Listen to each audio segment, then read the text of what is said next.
Inside the Birds is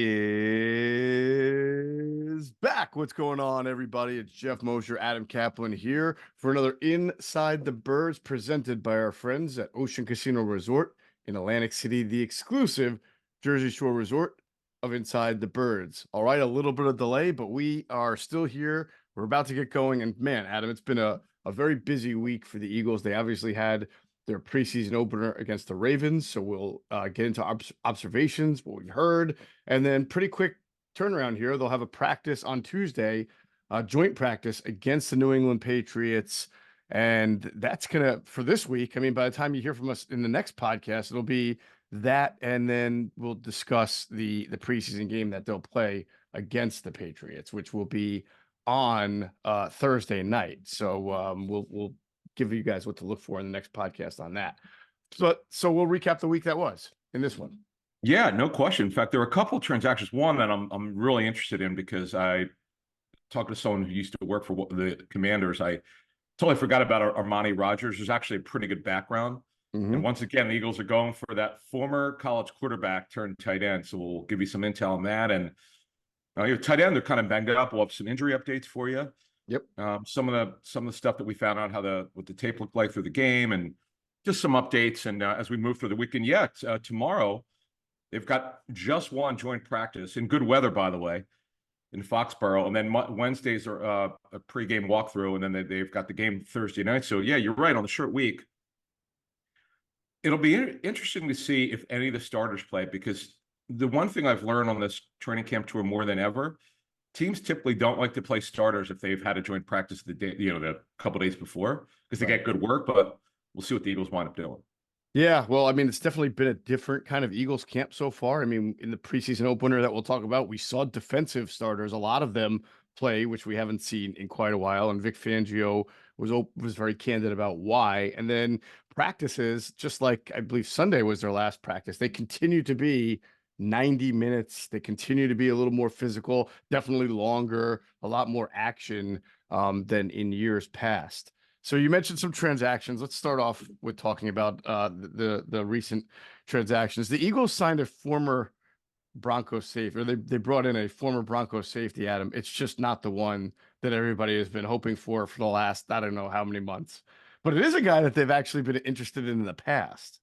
Yeah, they like Caden Stearns. It's a guy that they looked at maybe a couple years ago, or whenever he came out for that. Actually, yeah, this is his fourth year, so it's a guy that they liked, as we understand it. But man, he's had just some tough luck.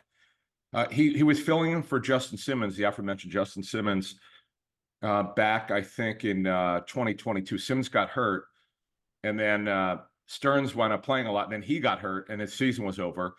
Last year, had a terrible injury, a torn patella tendon, which really the rehab for that is generally longer than an ACL. Mm-hmm. I believe it's his left knee. And Vic Fangio did say this week they doesn't expect him to even work, so as they evaluate him. But here's the thing that would be concerning. And this is, again, as we've talked about before, it's interesting how one team like the Panthers, who claimed him off waivers from the Broncos, when they brought him in for the physical, they didn't pass him. Mm-hmm. They cut him. He went through waivers unclaimed. Eagles signed him before last Sunday's practice. They passed him. But see, I think what you can do is, if you think the guy's going to be okay, yeah, you could, you know what the issues are. You want to give him time. To me, I mean, if you're gonna bring in a guy like this, and you know what the injury is, and you have a situation where you don't have to rush him back. You could just let him rehab it. Hopefully, you'll have a better idea of what he can and can't do for you this season by the end of August. But it's worth looking at this guy. The guy was very talented, but man, that's a devastating injury. He also had a hip injury 2 years ago. Yeah, I agree. I think this was a long-term view that the Eagles took, despite the fact that they really, could use more immediate help at that position in particular. It was smart. This is a guy that Vic Fangio drafted when he was the head coach of the Broncos. Well, the team drafted him. He was the head coach. Right. And yeah, I think it was back. I think we had this note that pretty sure we put it on the pod a couple of years ago when the Eagles were trying to trade Jalen Reagor, right? That the Broncos were one of the teams that they were talking to, and that there was some interest in either players or picks. And I believe Caden Stearns was a person that they had their their eyes on when they were in discussions there. So because the Eagles have needed a safety for quite a while, so it would make sense. And I agree. I think that you take it's almost sort of like the long view they had with Isaiah Rodgers. Yes, we have to sit out for a year, but he's a player who could maybe help us down the road. Obviously, he won't have to sit out. Stearns isn't a year away, but it is the long view type of bring in, and we'll see what he could do for this team. Obviously, I think it helps that he played for Vic and he knows the defense. Now, the only thing that you mentioned safety before we move on, you get Gardner Johnson with a shoulder injury. He's not ready. He's not been cleared for contact yet. Maddox is at safety. It seems like permanently, only Mhm. for the time being. He's been at safety for a while now. Sidney Brown's still not practicing yet as he rehabs his ACL injury, though he's running and he's doing well. Stearns obviously is not ready yet. McCollum played a ton of snaps. We'll get into that when we break down the game, their last game, their first game. And Bradbury obviously is at safety right now. So yeah, you're right. They've got a numbers problem. They have Andre Sam and McCollum and Mekhi Garner, but they just have a numbers problem at safety. So this Mhm. is a position certainly worth watching. See if they do anything else as we get closer to the season. There you go. All right. So obviously to clear room for Stearns, they had to cut Shaq Quarterman, who was with the team for about a week. And that's how it goes in training camp. We had mentioned last podcast that they had claimed the tight end off the Jets waivers, Kevin Fulch. He was from New Hampshire, that powerhouse, College of New Hampshire. They also brought in recently, and this probably goes back to the injuries right now to Calcaterra and Albert O. They brought in Armani Rogers, who was with Washington. Not a bad player. All right, so here's the deal. So Washington, he's a former college quarterback at two spots. His final school was Ohio University. He was converted to tight end by Washington. He was really coming on. They thought he'd be. You remember they also developed Logan Thomas, Mm-hmm. another former college quarterback, who unfortunately just got cut by the Niners. Who's clearly the near end of his career, but Logan Thomas was a great story of development. And the Eagles have tried this with these former college quarterbacks or former receivers turned tight ends, and they want to try this here with Armani Rogers. And yeah, he's with the Eagles now. We'll see. We'll see what happens. But and unfortunately, just like Tyree Jackson, he suffered an ACL injury. He's a little bit older, turns 27 this fall, but they want to take a look at him. And as you mentioned, man, they got these tight end injuries. So he did not play in the game. The kid from New Hampshire did, but Mm-hmm. they'll certainly get a look at him this week in practice. Yeah, we're gonna talk a little bit about these tall, lengthy interior receivers and the injury dangers that presents when we talk a little bit about Johnny Wilson. But yeah, same thing with Armani there.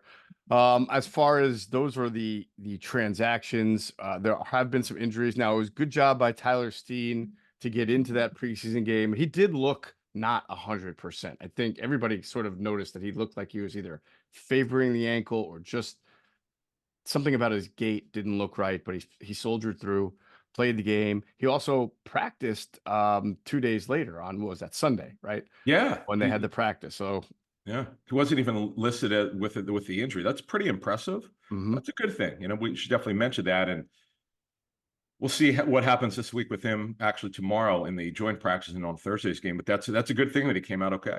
Yeah. Now Mekhi Becton ran with the first team and he came out pretty quickly in that preseason game. We'll talk about that. I mean, it's looking like separation has started to happen, but and that's true and that's fair, but we've seen a lot develop over the last 2 weeks of camp, and there's still a solid 2 weeks of camp.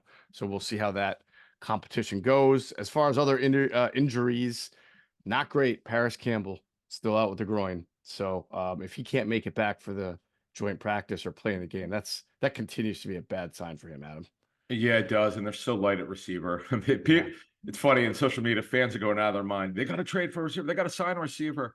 Season starts in September. The Eagles know what's going on. They know they need to do something. Yes. Now it doesn't have to. You don't have to sign a veteran to the or an experienced player to the 53. As it was explained to me, you have the practice squad. That's what you have it for. Then you evaluate the player where you want to call them up on game day. But they're going to have to do something by the start of the season. Calcaterra, this is concerning. We don't know the severity of it, even if it's minor. Calcaterra has a history of injury, and he's not the biggest guy in the world. Right. He has a shoulder injury. Albert Oko Ebunam, he's got an abdomen injury, so you never know what that is. We have to look at that. And defensively, Burke's still not practicing. Mm-hmm. He got hurt in the first practice and has not returned.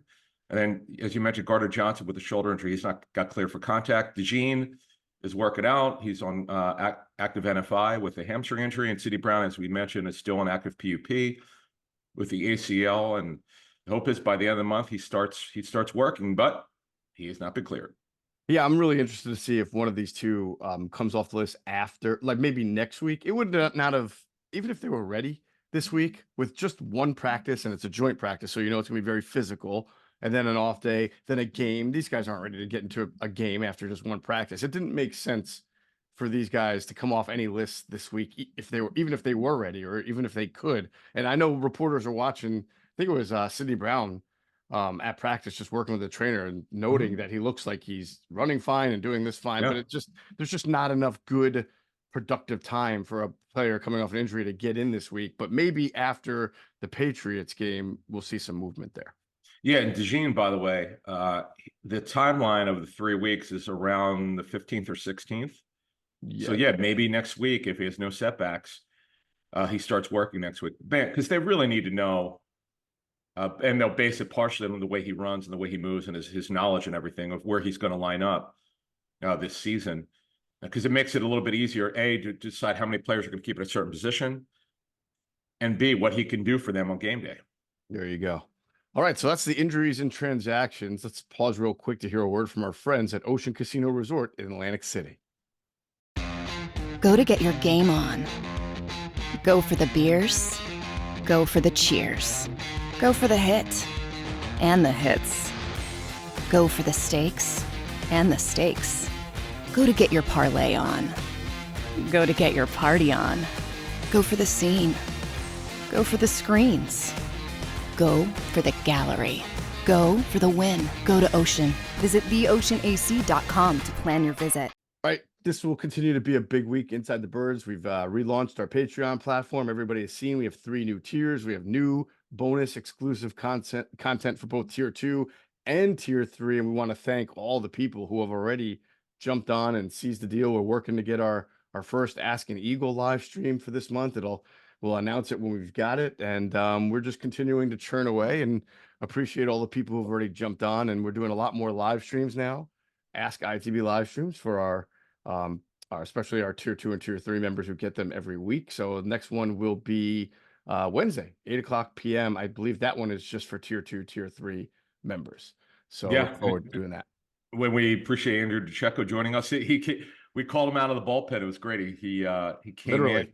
in. Yeah, he came in for the second. He came in as a closer for the final 20 to 30 minutes. And we went about an hour and 20. It was we had so many people, and they were like, okay, and then we'll stay. It was great. Yeah, it was great. Really good back and forth. And the cool thing is, as you know, because you've been in there with us, is that it's not, they're generally, most people are not from the area who have been in the Q&As with us. Right. Talk. So it's pretty interesting how many Eagle fans are across the country. Absolutely. All right. That's patreon.com/inside-the-birds to become a member and get all of the great benefits that come with being an Inside the Birds Patreon member. Let's go talk about the Ravens game. We'll give you our intel, what we've observed on the offense and the defense, and then we'll call it a podcast. So offensively, Adam, the start, I guess Nick Sirianni he said he toyed with the idea of playing starters, right? The field was wet. Obviously, there was a tremendous amount of rain from the Hurricane Debbie that had made its way up across the Northeast. There was even some doubt in the days leading up to the preseason game against Baltimore, what kind of conditions there were going to be, whether it be windy, whether it be a monsoon. Wasn't that bad, but the field was wet. So I guess if you play defense, screw you. But if you play offense, you get the night off. It was interesting, yeah, because the league will delay games if there's lightning. They don't care about rain. I mean, it doesn't matter at all in terms of playing the game. It's strictly lightning in the air. You got to stop it. And remember the Hall of Fame game, they called it late in the third quarter. They wound up not replaying that. They didn't play the rest of the game. That's right. And I know these people who bet were super pissed. Whoever they had, they would have won, I guess, or they want to capture a ticket, but they weren't allowed to because it was not an official finish. So, but anyway, yeah, it stopped a couple hours before the game. It was interesting. Pickett played a lot, and I would say almost every snap, but maybe one was in shotgun. Which is it? I don't think it's we know they're going to be mostly shotgun. It doesn't mean that Hurts won't play under center. It's a little bit because we've seen him play a little bit under center, by the way, in training camp. We haven't mentioned that much, but The Ravens did not play their starters on defense. They played their second team D, and my one concern is that they gave up some pressures. I was kind of surprised, to be honest with you, with really the type of sort of vanilla defense that the Ravens were playing, that they were able to get pressure because a lot of the passes were short, 10 yards or less, a lot of shallow crosses, just get out of Pickett's hands and not a lot downfield at all. Yeah. Well, I mean, I think that there's, and we'll get into this, there was a couple of things, right? There was some pressures allowed because obviously they were playing almost their entire backup offensive line. There was a lack of separation that we'll get into as well. I think people are coming down a little too hard on Pickett for his numbers and not looking at the big picture as a whole, that lack of separation. And then the biggest thing of all is that you just alluded to it. You did not really see anything that's supposed to come with the Kellen Moore offense. You saw very little motion. I don't think there was any orbit motion. There was a little bit of shifting. I noticed a tight end would line up here and then maybe flex out. You saw a little bit of what I'll call formational diversity, where you saw a couple of bunch formations, trip formations, but nothing that crazy. You mostly saw your 2x2. You almost saw like last year's offense, 2x2 and inside zone. Oh my God. I kept tweeting, if I see another inside zone run, if we all played a drinking game and took a shot on every inside zone, we wouldn't make it to the second quarter. It was just very, very vanilla offense. So, I mean, when you're playing with backups and you're running a vanilla offense, and the Ravens, even with them playing their backups, Adam, they're always well coached. They're like the preseason Warriors. They had that long winning streak every year. So it didn't surprise me that the Ravens showed up and played hard. And by the way, maybe they're not playing all their starters, but first round pick Nate Wiggins for them looked like he's going to be a nice little player in that game. I mean, he had like 5 pass breakups in the first quarter alone. So you could see the athleticism and the twitchiness that made him a first round pick on display. Yeah, it was interesting, the rock combinations. They did run some 11 personnel. Actually, they started the game in 11. But what the preseason gives you the ability to do is just rolling players off the bench, start guys maybe you normally wouldn't start, or play guys you wouldn't normally play a lot. Just you're looking for tape. Coaches will tell you, we need tape. They were able to get that. Britton Covey was super active early. He's the captain, as I've done, of option routes. He gets open in a short area pretty well. But as you mentioned, it's true. The receivers had trouble getting separation at the top of the route. It was a problem. Jacob Harris had a couple nice catches, number 46, sort of a hybrid. The Eagles are playing him as a receiver, but he also has played tight end in his career. They need somebody. They need someone who's got some size to show up here a little bit. Austin Watkins, if you're watching, you saw him get some run. They need him to show up a little bit. He's a guy I know a lot of people are excited about. And look, the backup receiver job is kind of what we thought coming into the training camp. It's a little bit worse than I anticipated. They need guys to get open. That's look, you could scheme guys open, certainly, and that's part of the NFL. Every team does this, but it's just a matter of getting separation when you have the ball, or before the ball's getting there, separating yourself from the defender. That is definitely an issue. Yeah, I mean, John Ross, you were hoping to see. There were a couple of one-on-ones he had there on the first 2 drives, and I know Pickett underthrew one, but he also it hit the defender in the back. But there was no separation there. The reason why I hit the defender in the back, because he was running stride for stride with Ross down the right sideline. So you didn't get to see that. Obviously, Paris Campbell being out, gave more opportunities for these guys who were fighting for wide receiver snaps. Covey did look good again from the slot. That's good. Now, here's the interesting thing. Johnny Wilson came out. You're right. They came out in 11 personnel, and I think Wilson played the first 2 snaps as a slot guy, but then he moved outside. And I think I've had a lot of conversations with Harold Carmichael about this throughout the years. Harold has always told me about the difficulties of being, Harold, who was great, but also 6'6", talks 6'8", about 6'8", right? 6'8", yeah. He's told me about the difficulties of being a tall, lengthy wide receiver, anyone 6'6" or over. And Johnny Wilson is going through it now. If you put that guy on the outside, guys that long don't tend to be great separators. They're not fluid in the hips. They have to use their body as a shield. So I still think at the end of the day, Wilson will probably be more effective in a real game from the outside, because you have the sideline as your help. You can back shoulder, you can fade, you can do all those things.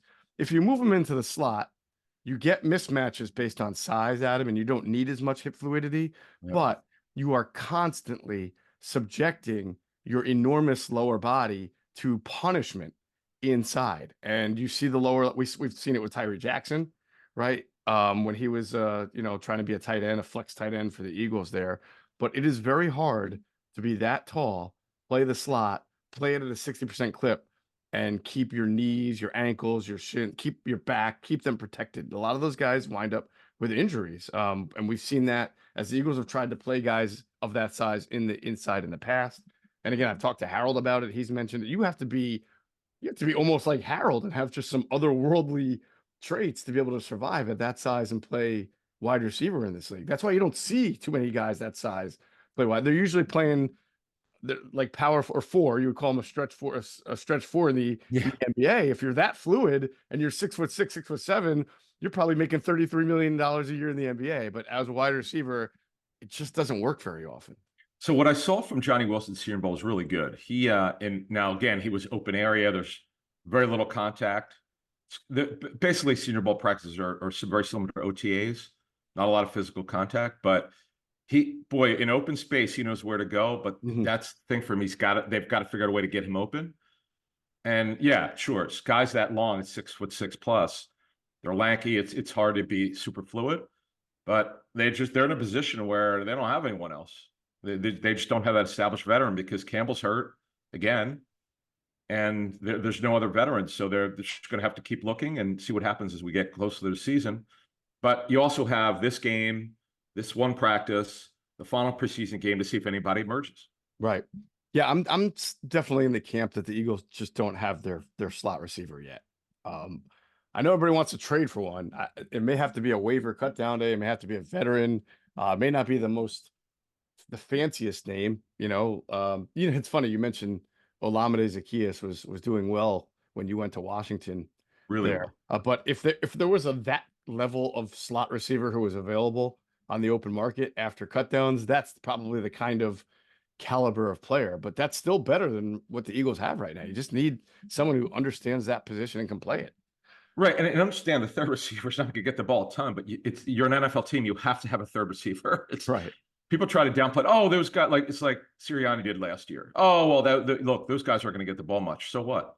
You need to have one. All it takes is one injury to either Devontae Smith or AJ Brown, and you are screwed. Like you got nothing. Yeah. Of course, there's going to be, to be clear, there's going to be a major drop off from AJ Brown and Devontae Smith. That's not the point. The point you have to have somebody that you trust. People act like this third receiver is irrelevant. Try telling that to a team. Like someone asked us in Patreon. It's a great question. On my tour, have I seen teams that are struggling at third receiver? Yes.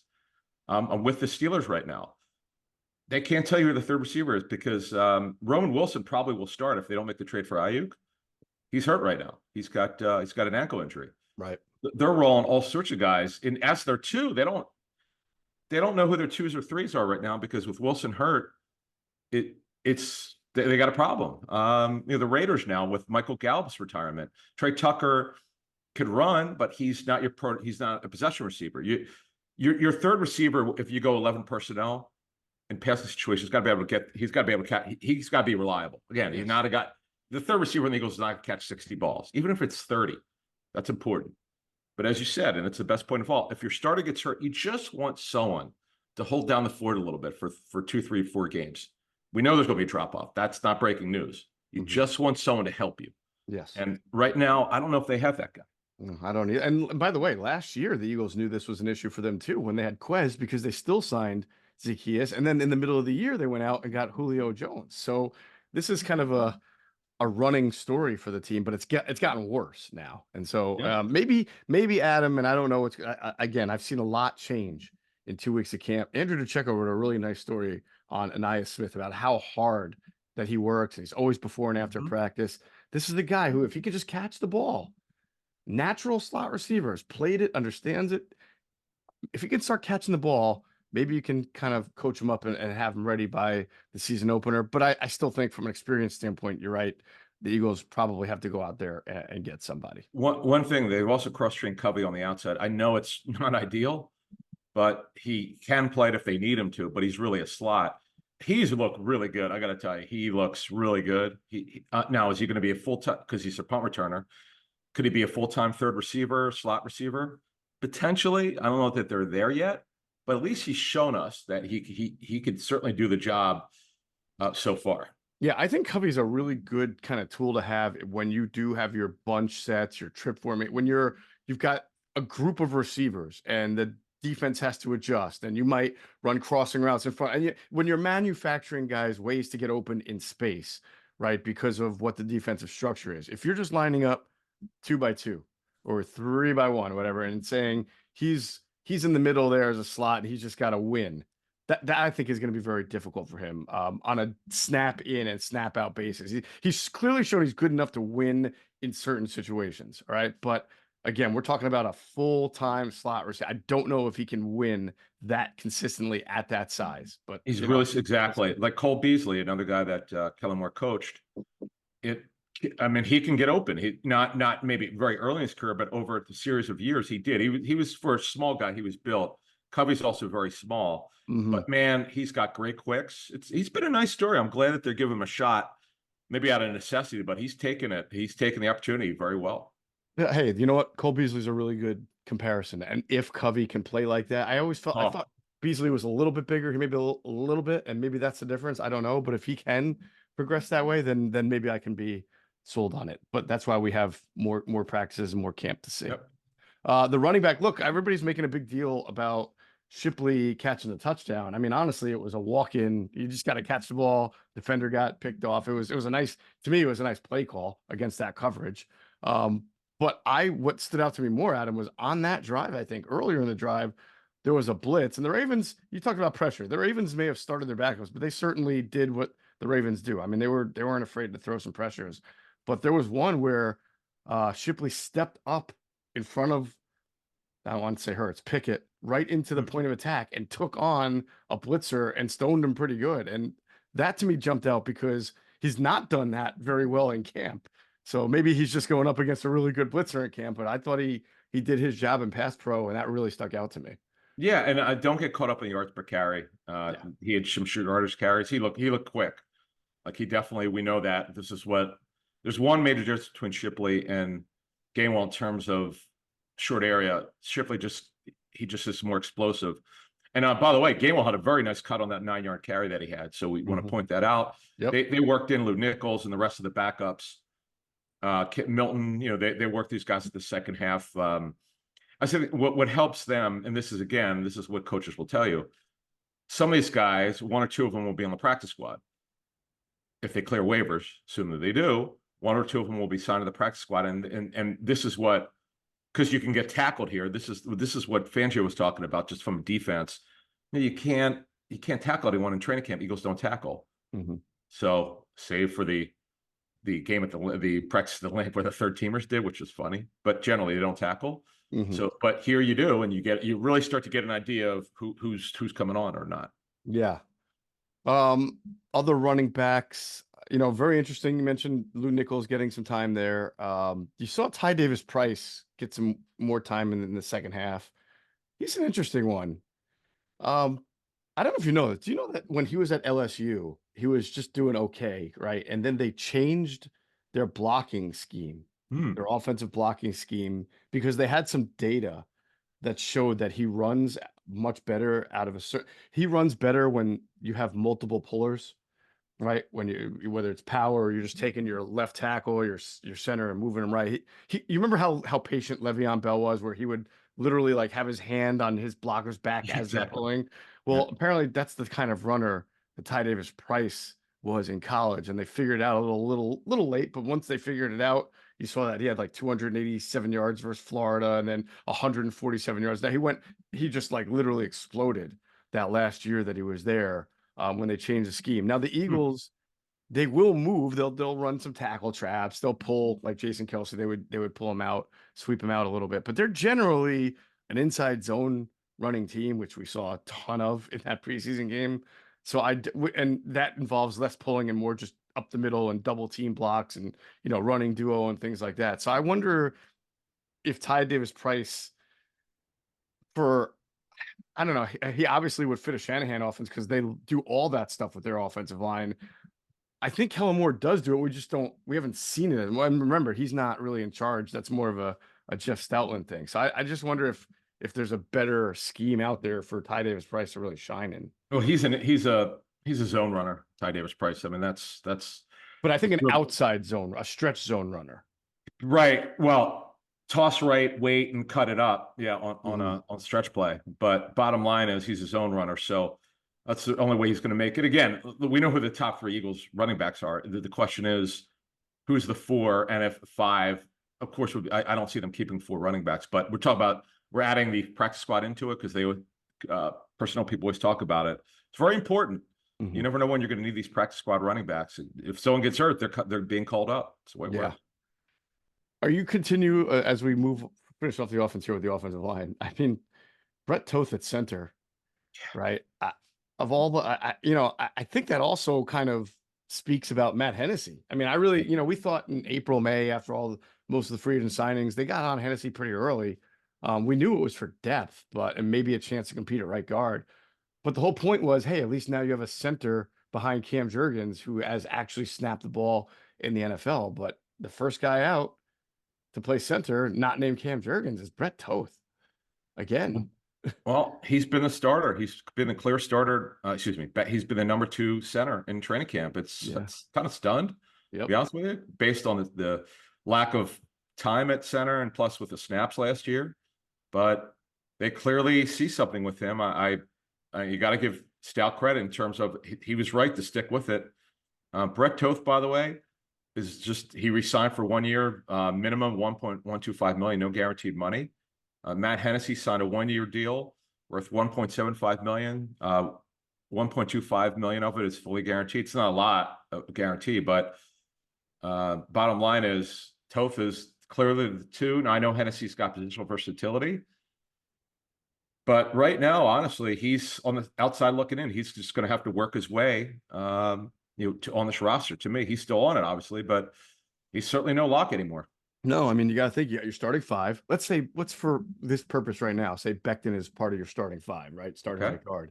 That means Steen, one of your top backups, is 6, right? And that means Toth, the way things are going, is obviously going to make the team at 7.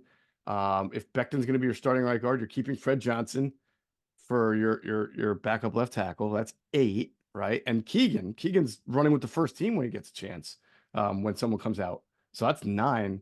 By the way, I saw it in he's a mauler. I knew that's the book on him, but if you watched him against the Ravens, I mean, he's tough. He's fit. You could see why Stoutland really likes the guy, because what he lacks in great athleticism, he's out there just throwing his body into people. So that would be 9, right? And then you've got that 10 could be anywhere between the Project Donkwa. It could be Darian Kennard, who played every single. I don't know if I've ever seen this before. Have you ever seen a guy play every snap of a preseason game? I've not. Oh, and also you have to add Dylan McMahon. How he has a history. We'll look it up. Most of his draft picks, even 7-rounders, make it. Yep. A lot of them have made it. And then, obviously after that, the next year you see if the guy can actually play, but they like to keep the draft picks. But yeah, Kennard, that was a stunner at right tackle. He played every single snap. I can't remember, maybe someone out there does, where a backup lineman plays every snap. It's not like they didn't have anyone else who could do it. Donk was lined up to right tackle in camp. Right. It's just, that was crazy, but it happened. Did Donkwa play, by the way? I think he didn't. Him and Sean Stevens, the cornerback, did not play. Okay. Yeah. And what that tells me is, Adam, is that the Eagles want these 2 guys on the practice squad. And they are not trying to put tape out, especially at those corner, offensive tackle. That's like quarterback. If you want to keep one, you're not showcasing those guys. Linebacker, fine. Wide receiver, fine. You're never worried about losing the dime a dozen guys at those positions that everybody like. But offensive tackle and corner, I just get the sense that the Eagles are trying really hard not to put too much tape out on those guys. Donkwa actually played. He played. He must have only played a few snaps then. Yeah, I didn't see him. I didn't notice him. No, he definitely played. I'll tell you exactly how many snaps he played. Okay. Second. Let's see. I'm sure Darian Kennard at one point walked up to the game. Why don't we play him? 83 snaps. Exactly right. 83 snaps he played. Darian Kennard. Keegan was second most in 44, but you're talking about Aneem Donkwa. Yeah. Technically he played, but it's interesting. Do you think maybe it was just on like field goals and Yeah, you know, I'm going to look for special team snaps. That's a yeah, good goal point. line maybe? Yep, he only played 4 special team snaps. Yeah. I don't think he played on offense. See, that plays to your point that hides him amazing. Is someone going to really make a someone going to get great tape out there because they were on special teams as an offensive lineman? I No, don't they're think so. not. So Yeah, that's there you go. there's some intent behind there if I'm reading that correctly. Yeah, we'll see this next game. Yeah, we'll see. Now, if he wants up starting, he could throw that out the window. But no, what you said though does make some sense. Yeah. All right. So that's anything else for the offense you wanted to get through? I know No, we did see the kick special and punt returns. Yeah. yeah, people have asked us. So in this game, at least to return on the duo return to Shipley and Kenny Gainwell, and Anaya Smith was the punt returner. But that doesn't mean anything in terms of who's going to return it. It just means they're in the mix for it. They're still trying to figure it out. Is Isaiah Rodgers going to be back there? Because we've seen him plenty back there on kickoff returns. So in practice, so we'll see what kind of a chance he gets during the preseason, and they'll sell it by the end of preseason who those returners are going to be. But yeah, that would be it. And then the question for Covey is, I mean, he's so good. They can't take him off as a punt returner. He's so dynamic at it. He's just great. You saw me in the, I think was it the Thursday practice at the Link? One of the practices I was at, I was like, holy smokes, he was really good. Yeah. You know, they struck oil with this guy as a punt returner. No Yeah, doubt.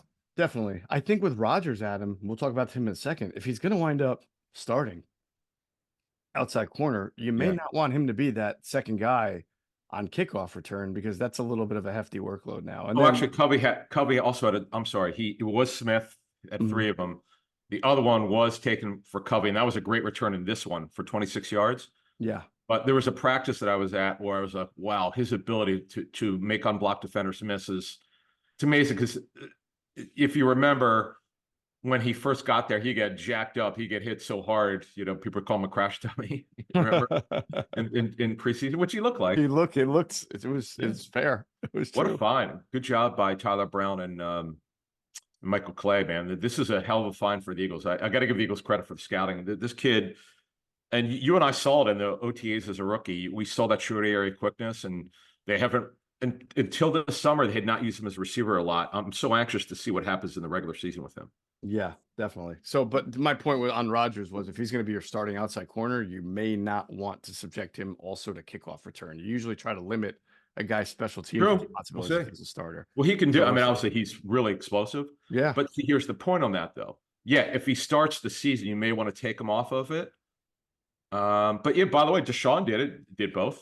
You know, right. It's just a matter of punt return. But it's just a matter of, do you want to, like you said, do you want to subject him to it? And the other thing is he going to be starting the whole year? Is it going to be 2 games? And right now, we don't know because they got to figure it out with Quinyon Mitchell where they want to keep. They want to keep him at a single spot because he seems to take to whatever they ask him to do very, very well. Awesome. All right. Finishing off on Kennard, I wanted to make this point. Just because he played every single snap, don't read into that as, oh, they love what he's doing and they just want to see him more. I mean, he's still very much fighting to make the 53. And I think it's pretty noteworthy that he has not played as much right guard as maybe they thought he might when they signed him because he had moved to guard with the Chiefs. We had reported that he was practicing at guard, even though they drafted him as a tackle, but you're seeing him play a lot more tackle now. So that means he's kind of got to fight with the Fred Johnsons and the Mekhi Bectons of the world if Tyler Steen's going to start at right guard. So he still has to prove that he belongs on this roster. Although I would say this, I think it's more because of Becton. If Becton's starting at right guard, they need a backup right tackle. They do. And honestly, Donko's not going to be ready. I mean, I know Fred Johnson's going to do it, but he's probably better off as a left tackle. So quite frankly, I don't know who the backup right tackle would be. Right? I mean, again, I know guys like to play where they practice, but Toth was a right tackle before he became I knew you were going to go there. Yes, 100%. So, right. I don't know. And by the way, I still don't see it. Like it's definitely a Stoutland thing. We know that. Loves him. I have not yet seen him in a game where I'm like, oh, I get it. Like I thought he was okay against the Ravens. Like you said, there were some pressures allowed. I mean, I don't know. I don't see it yet, but that's a Stoutland decision, and certainly he's got a lot more chops than Yeah, I. I would think, but I know he's a backup. I would think they want to keep him inside because he's kind of worked there mostly in training camp. Mm-hmm. Like you said, it's not like he can't play right tackle, but right now they get this evaluation on Kennard. I we'll see. It's before we move on to defense. It's just going to be interesting to see for those who like to project how many offensive linemen this particular team will keep. I don't think there's a lot of fluidity to this, positional versatility, injury. There's just so many variables to deciding, and then obviously draft picks about how many you keep. There you go. All right, we'll get into the defense in a second, Adam. You know what I'm getting excited for, though? It's just a couple of weekends away. It's not just the Eagles preseason opener. It's even sooner than that. Penn State versus West Virginia out there in Morgantown, okay? Labor Day weekend, Saturday.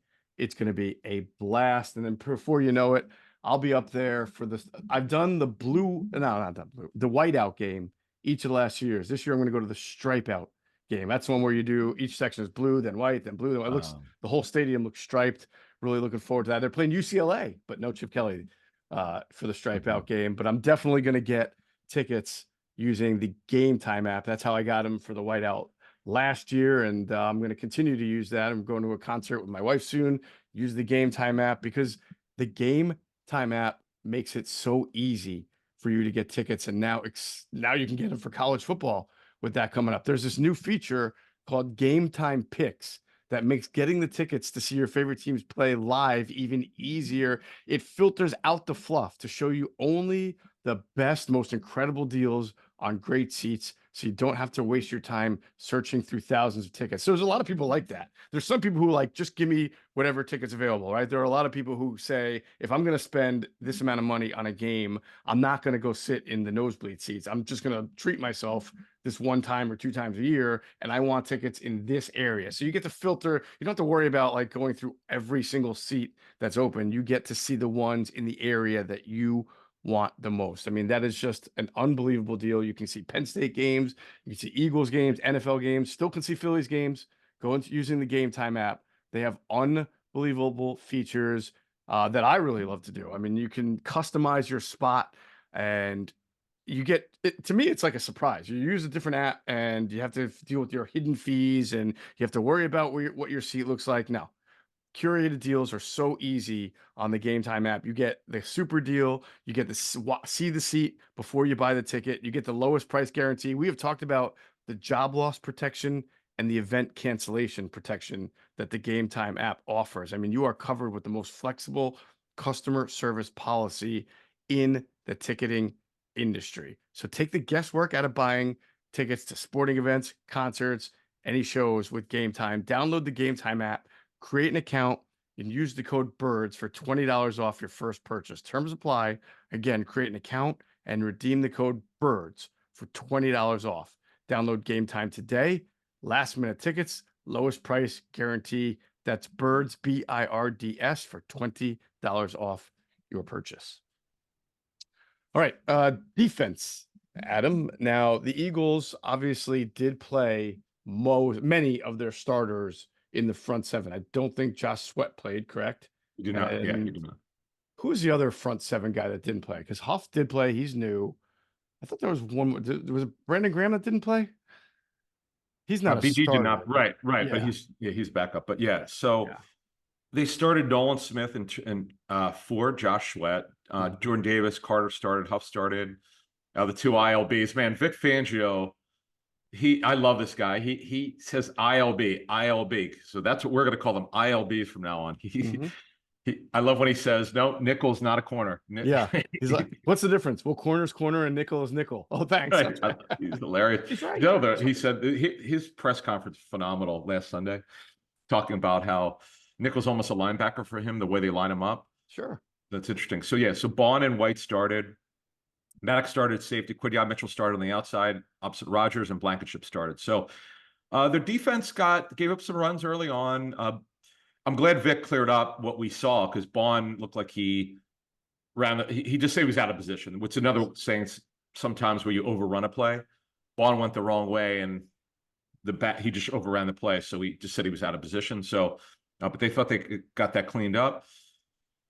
I think with Nolan, and Vic talked about it, the sack was clear. The way was clear for him. He just had to get in there, which he did. Vic said, "Look, the path was cleared for him, but you got to make the play," and he did. Morrow Joe was clear to 3. Yep. He came into training camp as that, and he's had a good camp. He did okay in this game. I know that it doesn't show any hurries in stat sheet, but he shows up. It's trying to figure out who the fourth guy is. We know Tui Pelotu would be the backup nose right now. Yep. But they've got to kind of figure out, is it going to be Thomas Booker, formerly of the Texans? Gabe Hall still has not been that guy yet. They're hopeful. They gave him a good guarantee on his contract. So this is a position where the depth is just, again, you have to ask yourself, if the starter gets hurt, are you comfortable? Well, they're clearly comfortable with Ojomo. It's having one more guy that you feel comfortable with. Yeah. I agree. I feel like Thomas Booker's had a nice camp, but if they let's say a cut down date, a decent veteran gets chopped, I could see the Eagles putting a claim in for him just to strengthen that position. Well, yeah, a veteran you wouldn't claim. You mean you would sign? I'm sorry. Well, I thought everybody is subjected to waivers. No, that's now. a trade deadline. They are. No, I'm sure. Yeah, that's a trade deadline. Yeah. Although, but I would say this: that's what the practice squad's for. You could sign 2 veterans. Remember the rules. It's a good point. Yeah, you don't have to have them on your 53. It's something that we're gonna continue to talk about, because the strategy now is different. Like when you had the practice squads 8 or 10 players and you couldn't sign veterans, it made it really hard. Like but now you've got the flexibility to have a couple of veterans on your practice squad, and like you said, that's where you see who's available late August or early September. And that's what these talks, by the way, are now. As clubs talk to each other, they start to get a feel for, what are you doing with this guy? They might say, hey, we need a couple more weeks, check back with us. But those talks are important. Yeah. I mean, I think the real standout guy in the front 7, if you talk about the entire game, was Patrick Johnson. And I know he had the sack strip at the end of the game that got the ball back for the Eagles and allowed them to kick the game-winning touchdown. But to me, he had a run stop earlier in the game on an outside run. I think it was an outside zone run, and he was able to seal the edge and hit and get the running back down. And this is a continuation of camp. He is not the same Patrick Johnson. He definitely, and Andrew DeCecco wrote a really good story last week about it. He transformed his body even more this offseason, got his body fat down to a record low for him, got his strength up. The way it was put to me by someone is that his hands are much more violent now, and you could see how he was able to shed that block before he made that run stop. And then, of course, later in the game with the sack strip. I mean, I get major Steven Means vibes from this guy. If you guys all remember Steven Means in the 2017 team, people still talk about him. I mean, it's not like he made a huge impact. I think he had a field goal block on special teams against the team, but he was a great special teamer, like Patrick Johnson is. And every once in a while, he'd get in on defense, and he just always played with his hair on fire, and he could get off a block, and he gave a jolt to that like second or third string unit. And that's what Patrick Johnson has done here. Yeah, he's had a really good camp. Now, Nolan Smith's ahead of him. BG's ahead of him. I don't know how much he would play, if at all, in defense, but the good thing is he's shown he can do it. And that's important, though, because, again, you never know when the guy's going to be called upon. We already know he's a good special teams player. And as a 7th-round pick, boy, the Eagles they've gotten this one right. This has been a really good story, no question about it. Moving to the inside backers, Trot Jr. played the most snaps of anyone. He did have a sack. Some good recognition of what the defense was trying to do. He's so smart. I'm just so fascinated to see where this goes. I'm with you. In the regular season, because Bond is not a natural inside backer. Fangio talked about it. Formationally, he had a handful of snaps over his career with New Orleans, where if you were charting it, you would say that he's not an inside backer, but the way it looked, you could say he was, and that's what Vic talked about on Sunday. He's just not a natural inside backer. So I'm so fascinated to see what Trotter can do here. I didn't think he had a chance to get in the rotation. Hell with that. He might be pushing for serious playing time at some point. I would think so. I mean, I really do think that as this camp progresses and as the season starts, you will probably see packages, that involve different ILBs. I don't think it's going to be, I don't know if they have a 3-down ILB on the roster. So, I mean, I think that Vic is going to have to mix and match and cater to strengths. You may have a different nickel package out there on 3rd and 6 than you would at 3rd and 2. and where in at 3rd and 2, you're still either run or pass, run or you don't know what the offense is going to do. 3rd and 6, it's probably going to be a pass, and then dime shoot. You may have no ILBs out there in dime. You may have Quinyon Mitchell. Yeah. Well, here's a question. No, because you and I were talking off the air a week ago. I said, who are their nickel linebackers? And you go, good question. I don't think they know. Yeah. But they will. And it could be like, it could be, I think Sirianni talked about it. It could be situational by the way that they handle this thing with inside back. It just depends on the down the distance. Yeah, I agree with you. I think you set it up pretty well there. It's not ideal, but look, if they could Jimmy rig it to make it work with guys who could do it, then that's what you do. But Trot Jr. is he's been a story at camp. There's no question about it. I've been thinking about this a lot conceptually, Adam. I think I wouldn't be as concerned about inside linebacker if the Eagles were stronger at safety and vice versa. I wouldn't be as concerned about safety if the Eagles were stronger at inside linebacker. But when you take it in the big picture and you just talk about the teeth or the underbelly or the middle of a defense, the Eagles are thin and not their strongest up the middle once you get past the front four. Front four, you're fine as long as Jordan Davis is playing well and Jalen Carter and Ajomo and Milton Williams, fine. But you get against these creative offenses, 49ers, Lions, they can spread you out. Their aim is to get the ball into the middle of the field, like an Amon-Ra St. Brown type of receiver, or a Jawan Jones or Christian McCaffrey. When you play these really good teams, Jordan Love and the Packers, got a bunch of guys who can work on the inside. They've got 2 tight ends who can catch the ball. They got a bunch of interior receivers. That's where I start to wonder, like, will this team sort of get peppered across the middle, slow, because that's the whole Fangio defense anyway. It's to give them, and eventually they're going to screw it up. But some of these teams don't screw it up. Yeah, you may be giving them too much when you're that weak up the middle. Yeah, they're going to attack the middle. There's no question. That's coming. Yeah, you nailed it. That's coming, folks. Whether it's a slot receiver, routes inside, that's coming against these linebackers. Yeah, no doubt about it. All right, we'll go to the back end in a second. Just want to pause to hear a word from our great friends at Sky Motor Cars. Sky Motor Cars in Westchester is a different sort of dealership. All it takes is one look at their Highline pre-owned vehicles that people over the country want and need. Owner Brett Schiller, make sure you don't spend a dime of your money before you purchase the car. Sky Motor Cars allows you to make all the decisions regarding your next vehicle. At Sky Motor Cars, you never have to spend more than necessary. Visit SkyMotorCars.com today or call 610-918-7225. And if you go into Sky Motor Cars out there on Westchester, PA, make sure you tell them Adam and Jeff sent you. You will get a great deal. Trying to articulate how I felt about the play of the secondary, because it's, Josh Johnson was the starter, and then he gave way to Devin Leary from Sicklerville, New Jersey. So it wasn't like they were going up against great quarterback play. It wasn't like they were going up against advanced offensive scheme. I thought Quinyon Mitchell, the obvious, he played pretty well. He almost had an interception. He continues to look the part. Yeah, Mitchell started on the outside, played 49% of the snaps. He also played some inside. Very smooth in transition. Rodgers gave up the one play to Keith Kirkwood from Temple. Yeah. Gave up too much cushion. But other than that, he was fine. Ringo had some good plays.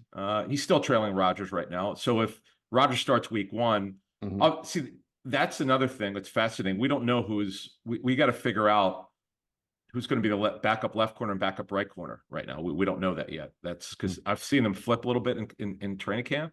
I'm fascinated to see how they would do that. Yeah. I thought Ringo played well, but I do think he's a little bit overcredited for the pass breakup in the end zone. Was it the first drive? Because when you watch it on replay, I mean, he looked to me like his arm was clearly hooked around the back of, what was the wide receiver's name? Wallace? Was that the name of the receiver? I forget. Taiwan Wallace, I think. It might have been Hat. Yeah. Or maybe it was Kirkwood on that one. I don't remember. But if you're watching the broadcast and you're like, because the broadcast, listen, no disrespect to Scott Palmer and Ross Tucker, but they're obviously paid employees of the Eagles doing these games. It's not like you're getting a down the middle broadcast. They didn't even mention it. Scott Graham, you mean? Scott Graham. I'm sorry, yeah, Scott Graham. When I said Scott Palmer, I meant Scott Graham, right? Even as they're showing the replay on the screen of Ringo with his arm sort of hooked around it, they're not talking about it. They're like, oh yeah, really good pass breakup by Ringo because no flag was thrown, so he got away with it. I just think that's a a 50-50 play in an NFL game that might have, given them the ball at the goal line at that point. Yeah, Josh Johnson's unbelievable. I mean, I'm assuming he's played for a team in or close to in each NFL division, all 8 of Probably. them. Yeah. Crazy. I mean, I give the guy credit. He's been in the I league. feel like he's played with the Ravens 3 different times already. Well, he might have been. Wow. Listen to this. Listen to this. Tampa, Niners, Browns, Bengals, Niners again, Bengals, Jets, Colts, Bills, Ravens, Giants, Texans, Raiders, Commanders, Lions, Niners, Jets, Ravens. The Ravens drinking game. Denver, Niners, Ravens. I mean, I that's give right. the guy credit. Oh yeah, definitely, man. This is the best job in the world. I mean, you have to travel a lot, but you Good money, get a man. paycheck and you're always on a team. I feel like he's had a decent number of games against the Eagles in his career too. I know he played against them when he was with Washington. I think he had to start a game, and with the Jets, I'm looking at it now. Yeah, he was 12 of 27 for 91 yards and a 24-0 loss to the Eagles when he started with Washington. Mm. And then in Tampa, 26 of 50 against the Eagles for 240, 2 touchdowns, 3. This was in 2009, Adam. Oh my God. I remember that game. I do. I do I too. just remember he's had issues with accuracy, but man, he's obviously very smart. I know some coaches have worked with him before. Mm-hmm. I wonder what he'll do when he's done. And anyway, he just turned 38. Right. And remember they have Malik Cunningham I think he's playing receiver for them. Yeah. The former quarterback out of Louisville. Yep. McCollum, I thought, played pretty well as far as being around the ball, being active. I'm starting to think McCollum's going to make the team. He's a very good special team player. Well, he was on all. Andrew's really good at this. Andrew always tells you in his observations who's on first team kickoff coverage and punt coverage, and those guys, just like Josh Jobe last year, when you see them playing on all 4 units, they're usually making the team because of special teams only. And Tristan is not only doing that, but also getting a significant amount of second team safety reps. So unless they just go out and get a couple, which is still possible that they go out and, get more safeties and upgrade the position, I think he's got a pretty good shot to make it. Yeah, no, he's a guy certainly known for specials. In fact, he played them in safety. Mm-hmm. Played the most snaps of any safety in this game. So in fact, he wound up playing because as Fangio talked about, they didn't get a lot of snaps on defense. Right. He wound up playing the most snaps on defense of anyone. He had 32. So yeah, well, this is a position that this safety, the backup safety group is so fluid because Maddox doesn't have a high salary. Yes, he has positional versatility. It's just a matter of the value of where you think this guy could help you. You mentioned McCollum, obviously in specials. And Andre Sam, could he contribute? He's a guy that makes more sense for practice squad. We have to know where DeJean. We don't know about DeJean or Brown. That's the thing that complicates it. You just don't know about their. Okay, well, where they going to land DeJean, and then of course there's Brown. When is he going to be ready? Can he be ready by week 1 or week 2? Oh, by the way, they also have Mekhi Garner. Yeah, you may have a couple guys make the 53, but then they're gone in 2 weeks once the Eagles are a little healthier on DeJean and Sidney Brown. We'll see. I mean, that's happened before. Jobe at this time last year, Adam, made the 53, A, for special teams, and B, remember, he was the top backup outside corner to start the year. He played physical in camp. He had a really nice preseason, Josh Jobe. Something's happened to him because even it started last year. He doesn't play as physically, it appears, as he used to. I thought he gave up a little bit too much cushion when he was in there.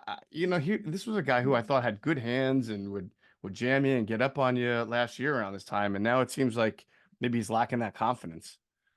Yeah, his role completely dropped. I mean, he was not even the corner rotation. Yeah. By mid-season, it was just special teams where he's great. That's where his value is. So, and then we haven't heard much about Zach McPherson. He's got a long way to go. We know he could play inside or outside. Yep. He's healthy. That's not been the problem at all. He's taken plenty of work in training camp. But the outside corner, they're very deep. They don't need him to play outside corner and inside, or nickel, as Vic says. They seem to have a lot of guys there. It's going to be hard for him to make it. Yeah, no doubt. All right, so that about sums it up from everything we saw and heard about Eagles' first preseason game. And like I said, it will not be a long time before their second preseason game. They'll have that joint practice against the Patriots. Then the next day is the walkthrough, and then bam, you got a game. And that will be Thursday. So next time you hear from us, we'll be talking a little bit about we'll give us what we got from the joint practice and then tell you what you should focus in on for the next preseason game. That's going to do it for this episode of Inside the Birds, the leading podcast in Eagles intel. And as always, we thank you for flying with us inside the Birds. Be sure to check out our friends at PHLSportsNation.com. They're enhancing the fans' experience with their coverage of all Philadelphia sports teams. For the fan, by the fan is their motto. So make sure you check them out at PHLSportsNation.com and on Twitter at PHLSportsNation.